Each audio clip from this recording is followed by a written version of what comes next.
अल्हम्दुलिल्लाह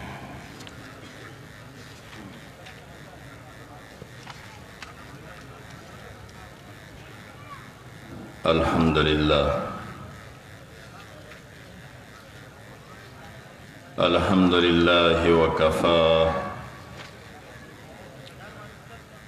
वस्सलातु वस्सलामु अला सय्यिदिर रसूल व ख़ातमिल अंबिया व अला आलिहि व अस्हाबिहिल अत्क़िया अम्मा बाद फ़अऊज़ु बिल्लाहि मिनश शैतानिर रजीम बिस्मिल्लाहिर रहमानिर रहीम नहनु नक़ुस्सु अलैका नबअहुम बिलहक़ इन्नहुम फ़ित्यतुन आमनू बिरब्बिहिम वज़िदनाहुम हुदा सुब्हान रब्बिका रब्बिल इज़्ज़ति अम्मा यसिफ़ून वस्सलामुन अलल मुरसलीन वल्हम्दुलिल्लाहि रब्बिल आलमीन। हाज़िरीन मजलिस, सालाना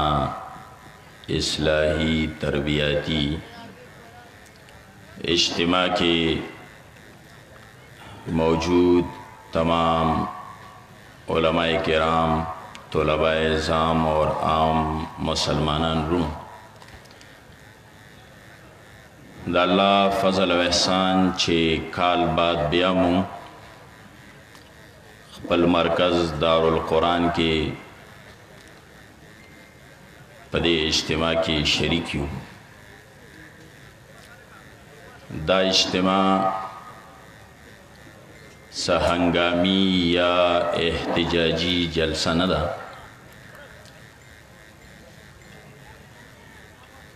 चे हंगामी खबरें एहतिजाजी खबरी उशी और मुँह ख्वारिश, बल्कि दा इज्तिमा यव इस्लाही तरबियाती मजहबी दीनी इज्तिमा।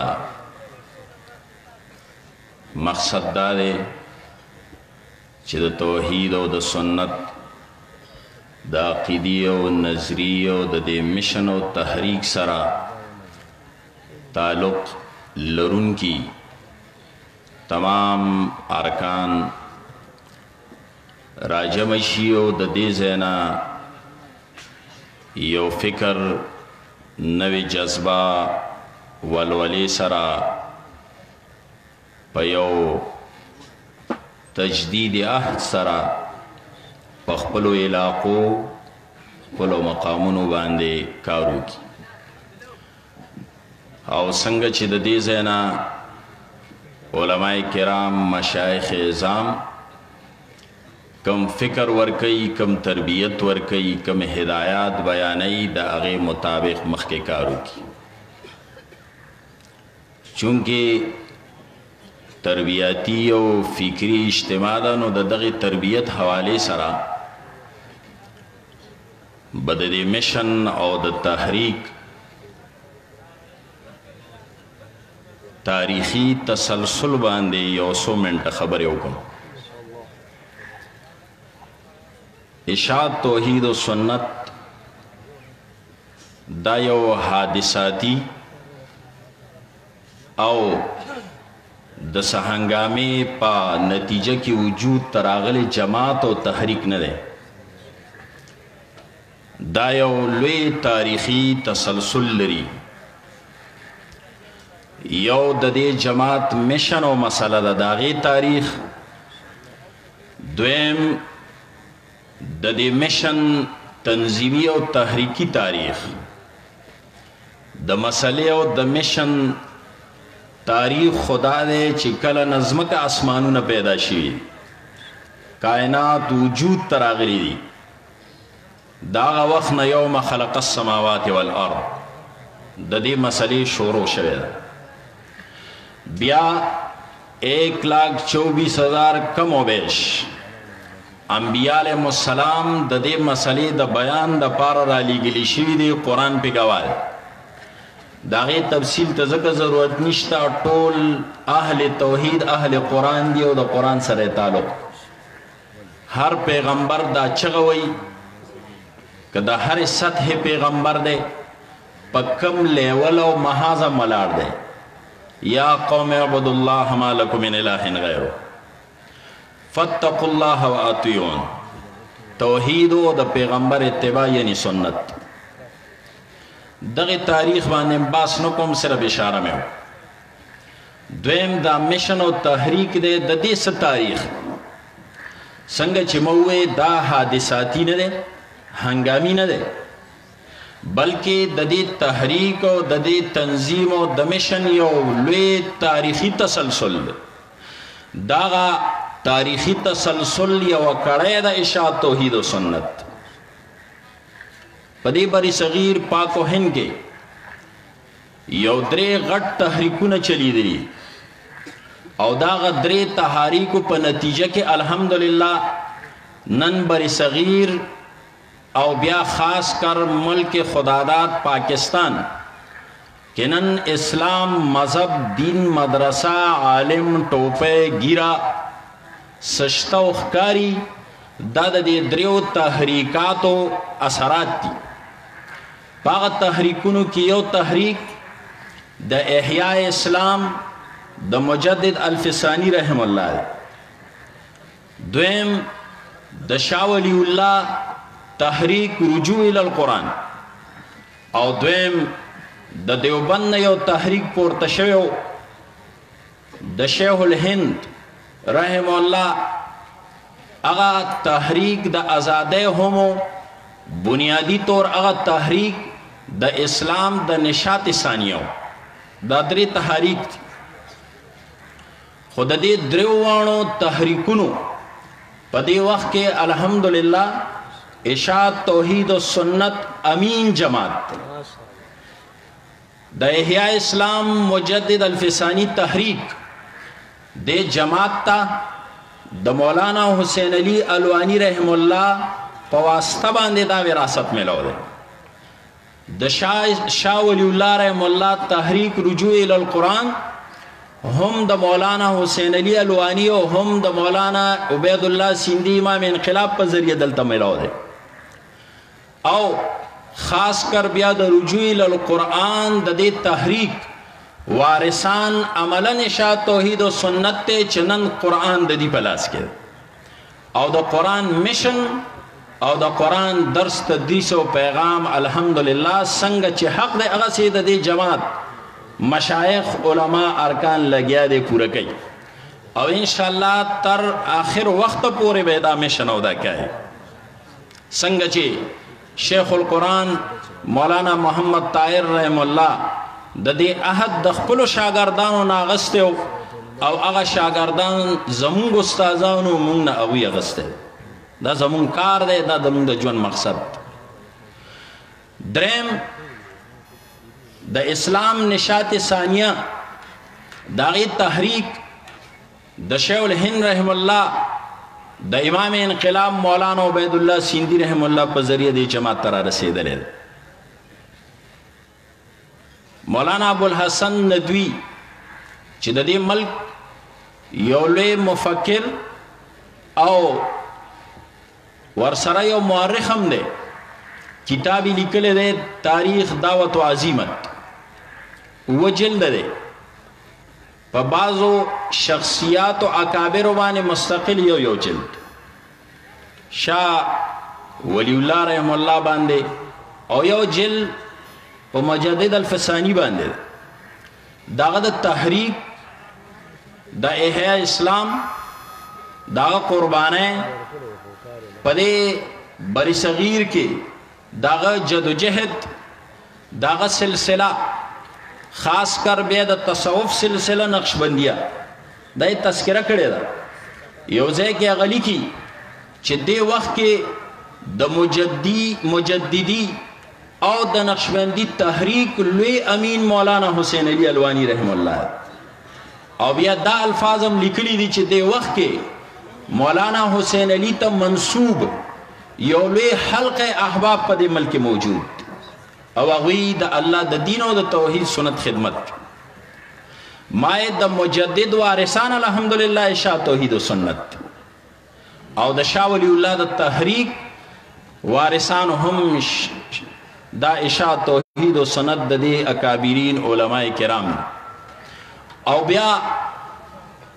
خاص کر شیخ القرآن مولانا محمد طاهر رحم الله اخو بیا مجمع البحرین د مولانا حسین علی رحم الله نه ورته د مجدد او د شاه ولی الله دو تحریکونه او دغه نشاط ثانی والا تحریک د مولانا عبید الله سیندی رحم الله په ذریعہ باندې را بهرحال خبره ما دې پورې کوله وخت هم لنډ دی دا بار بار اعلان هم کیږي چې لنډه خبره دا ده چې مونږ حادثاتي طور وجود ته نیو راغلي مونږ شاته یو لوی تاریخي پس منظر لرو او د اشاعت توحید و سنت د دغه دریو تحریکونو امین جماعت کېدو په بنیاد داغه آراز مقاصد دنیا کې د کار کول مخې ته هغه متعین دي دا نه چې موږ سرګردان یو نن یوه خبره سبا بله خبره هغه مخکې نه متعین دي هغه یو د الله د توحید مسله دویم د پیغمبر د سنت مسله او دریم د الله د نظام او د قانون مسله دا ښکارا دا متعین خبری تفصیل به مشایخ کوي ځاسې اس یو تمهید غونډه مې خوسته او دا درې خبرې دا د انسان د جنم مقصد دی دا د قرآن هم تعلیمات دي او دا د پیغمبر پاک هم مونږ ته هدایات دي صرف اشاره کوم هر عالم په منبر باندې د مړي په موقع مقبره کې دا حدیث بیانوي چې درې سواله په قبر کې د مړي نه کی یو من ربک دویم ما تقول فی حق هذا الرجل فی هذا الرجل مختلف الفاظ احادیث کی او دریم ما دینک زمون د مشایخ د خودنه مطابق هغه درې خبرې چې کوم قبر کې پوښتنه کیږي دا اوله مسله د توحید دا دویم د سنت دا دویم د قانون او شریعت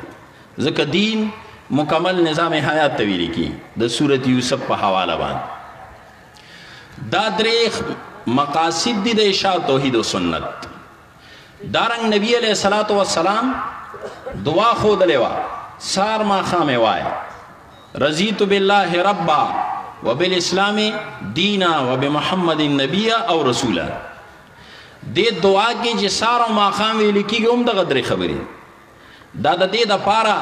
چې د انسان مسلمان ته د خپل ژوند مشن مقصد ار وخت سار ما خام معلوم وي دا درې وانه خبرې الحمدلله د اشاعت توحید او سنت مشن او مقصد ده خو د دې درو خبرو پوهه به څنګه راځي دا انقلاب به څنګه راځي دا کار به څنګه کیږي دا غي د پاره ذریعہ د الله کتاب قرآن نه د قرآن درس تدریس او بیان او د سلورو نه بعد پنځمه خبره چې نصاب د 5 پوره شي هغه دا چې بیا دا قرآن دا توحید او سنت دا د الله د دین او د قانون دا خبره چې په کومه واسطه او ذریعہ باندې او سند باندې را رسیدلې ده انبیاء کرام صحابه کرام سلف الصالحین ائمه مجتهدین داغي دفاع دا د اشاعت توحید او سنت مقصد او آراز او مقاصد دیو جنا د دې اجتماع خصوصا دا نوجوانان مرګري طلبه او عوام فائدہ غستل غواړي چې دلته کوم هدایات ورکړي کیږي مشایخ کم بیانونه کوي د هغه په تناظر کې مون خپل لارې متعین کو په هغه انداز باندې کارو کله کله تحریکونه خراب پدیشي زوال پذیر پدیشي چې هغه د خپل اکابرینو د اصل بانیانو د طریقې کارنا یا د مشن نه هټو را هټو شي زه اکثر دا خبره کوم مرګرو ته خپل ذلو و غیره کې چې د الله د پاره یو دی وخت کې چې مونږ سره د شیخ القرآن رحم الله کم پاتې شاگردان سپینګری مشایخ دای صحبت دای سره ناسته پاسته دای نه په دې مشن ځان پویول اسنه چې مونږ د نوې خلکو د جذباتو د نوې خلکو د تاثراتو د افکارو نه متاثر نشي اصل زمون مشن زمون تحریک فکر هغه دی کم چې د شیخ القرآن رحم الله دی سپینګرو بزرگان او مشران مونږ ته ښودلی دی مشایخ ښودلی دی او دویم دا چې دا کشران دی کم از کم شیخ القرآن رحم الله مطالعه کی شیخ القرآن رحم الله باندې رضان پوي ځکه مونږ کله د جذباتو د آوازونو پرستان شو نو مونږ خبره خطا شي شیخ القرآن رحم الله اوریدل غواړي که هغه دنیا کې نشته د هغه تمام درس محفوظ پروت د هغه حالات زندگی محفوظه پرته ده او دویم د الله فضل احسان دا مشایخ اکابر زمون قائدین موجود دي د دینه په دغه مشن ځان پویول غواړي دا مشن اخر څه شی دی او کله که مونږه په دغه ترتیب روانو ان شاء الله دا قافله دا تحریک به روانو دوایي او که چرته مونږ د دغه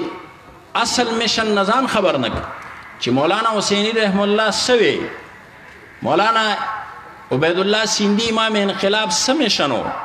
او بیا مجمع البحرین د دې دواړو مشنو شیخ القرآن مولانا محمد طاهر رحم الله س افکارو دنیا ته سور کول کله که په دې روانو سید او کني نو الله دیني کې بیا به مونږ زوال پذیر شو او دا د دنیا د تحریکونو د تنظیمونو تاریخ دی زوال او عروج په دې باندې راځي تحریک عروج ترسي ترقی کوي په دغه کوي او که زوال پذیر کیږي کله چې د خپل اکابرینو مشن فکر او ترتیب پرې خوسته شي نو بیا زوال راځي ما چې کمیات لستو هغه کې ما الله رب العزت دغه یو جماعت تذکره کوي چې د حق د پاره پاسېدلی اصحاب کاف او قرآن داغه متعلق وی نحن نقص عليك نبأهم بالحق انهم فتية آمنوا بربهم وزدناهم هدى دغه توحید او د سنت او د الله د کتاب د مشن ذمہ داری په اوګو باندې اغستون کی په دې وخت کې الحمدلله دا جماعت او دا تحریک دی الله رب العزت مونږ ته پوهه نصیب کی او بیا د خپل اکابرینو مشایخو پر رهنمایي کې د دې کار د پاره منډه تړل او هر رنګه قربانۍ ته تیارېدل اقول قولي هذا استغفر الله لي ولكم